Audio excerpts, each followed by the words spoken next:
back, everyone. Today's book is called Carlos and the Squash Plant.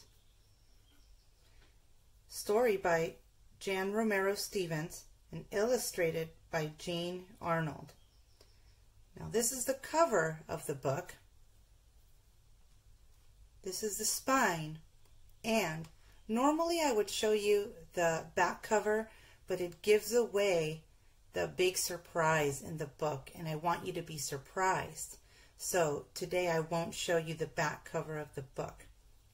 It's very important to remember that just by looking at the illustrations on the cover, it can tell you a lot about the story. So we know that this is Carlos and that he works in a big garden. Let's see what else we learn about Carlos.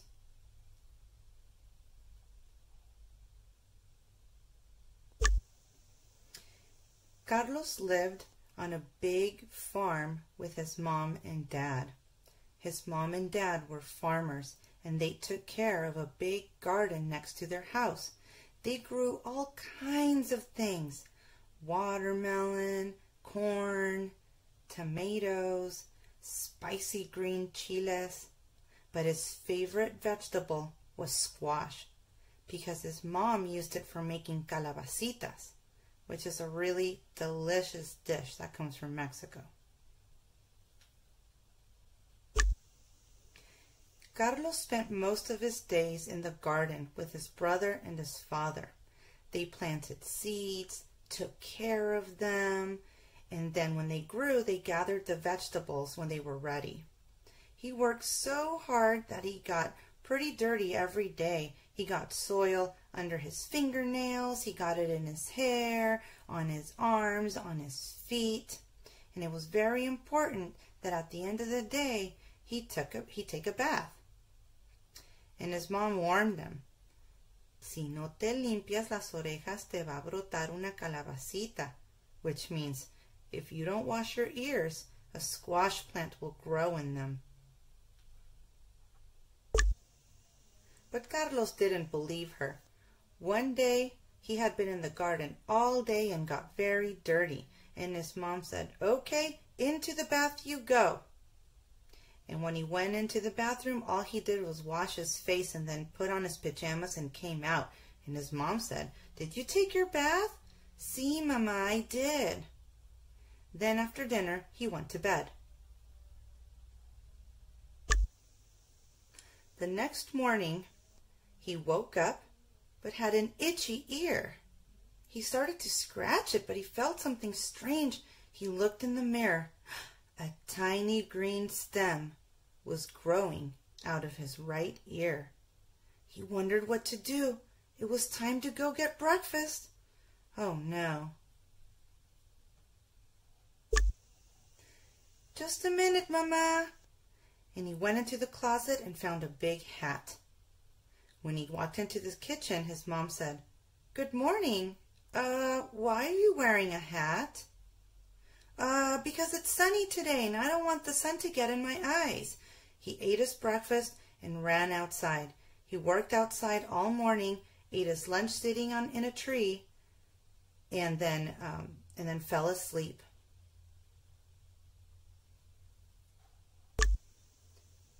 That night, his mom told him to take a bath before dinner, and he said, "Do I have to?" But she pointed to the bath. He went into the bathroom, but again, he just washed his face, put on his pajamas, and then went down to the table. "Carlos, did you take your bath?" "Sí, Mama, I did." After he ate his dinner, he went right up to his room and fell asleep. The next morning, his ear was itching more than ever. He jumped out of bed and looked in the mirror. That little plant coming out of his ear now got bigger. 3 more leaves had joined the first 2.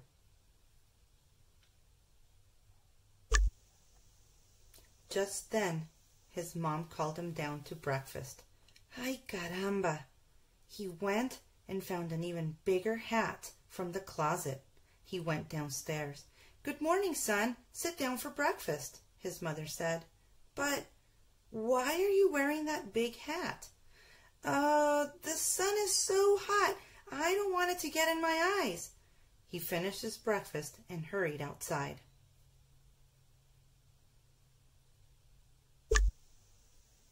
That evening, Carlos came in from the garden dirtier than ever, and again his mother told him to take a bath before dinner. But Carlos only wiped off his face and returned to the kitchen, the big hat still on his head. Carlos, did you take a bath? Sí, Mama. After dinner, he went straight to bed. Carlos woke up late the next morning, and his head felt heavy on one side. He didn't need to look in the mirror to know what had happened. A long green vine with yellow blossoms hung down the side of his pillow, all the way down to the floor. He tried pulling it out. He tried breaking it off. He tried stomping on it with his foot. Boom, boom, boom. But nothing would rid him of the squash plant. It was many feet long. Ay, caramba, he thought to himself, and his mom called him down for breakfast. He went to the closet and found an even bigger hat. Carlos coiled the long vine on top of his head and pulled the hat down over both ears, then walked into the kitchen. Good morning. Have some breakfast. But why are you wearing that huge hat? It's very sunny and bright outside. I want to keep the sun out of my eyes. And his mom said, but the sun isn't shining today. It's windy and cloudy. Carlos didn't say anything. He took his breakfast outside. Sure enough, the weather was breezy and cool. He could see all kinds of things blowing in the air. Carlos tried to hold on to his hat, but the wind blew so hard that it blew it right off of his head. He ran after it, but it was too late. Carlos heard his mom calling for him. He covered his head with his arms, and before his mom could even say anything, he went straight into the bath. He started scrubbing his left ear. At the same time, he felt it tingle. That itchy sensation was back in the other ear, and amazingly, the squash plant began to shrink. The more he scrubbed, the smaller it became, until finally it was totally gone. It had disappeared. He dried himself off, put on his pajamas, and walked out to the kitchen and sat down for dinner. Mama, I finished my bath, and I even remembered to wash my ears. Oh, what a good boy. And for you, I cooked you your favorite dish, calabacitas. And she put the steaming plate down in front of him.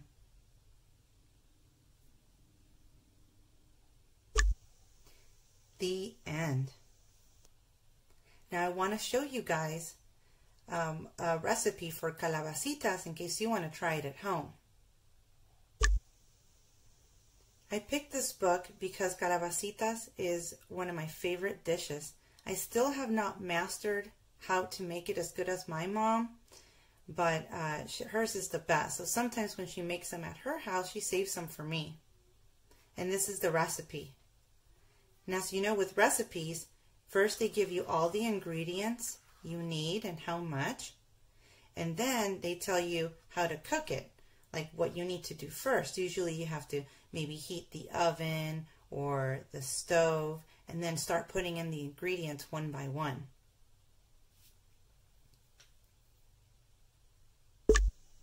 So now I'm going to take you out into to my little garden in the front where I had shown you my little plants to show you the progress. I think you'll be surprised. Okay guys, so here we are taking another look at those tiny little plants that were growing from last week. They're still small, but look, they are growing.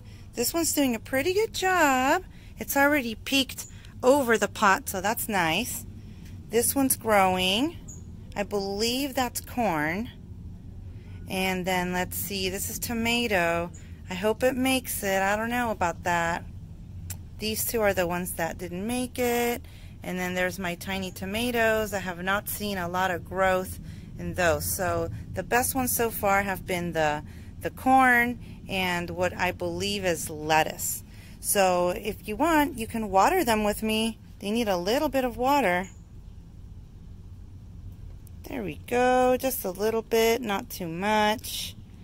Let's water this one. Woo! And this one, let's give it a little bit of water. That's it, not too much. They're just babies. And let's water this one. All right. And the rest, I'll give it to the plants over there.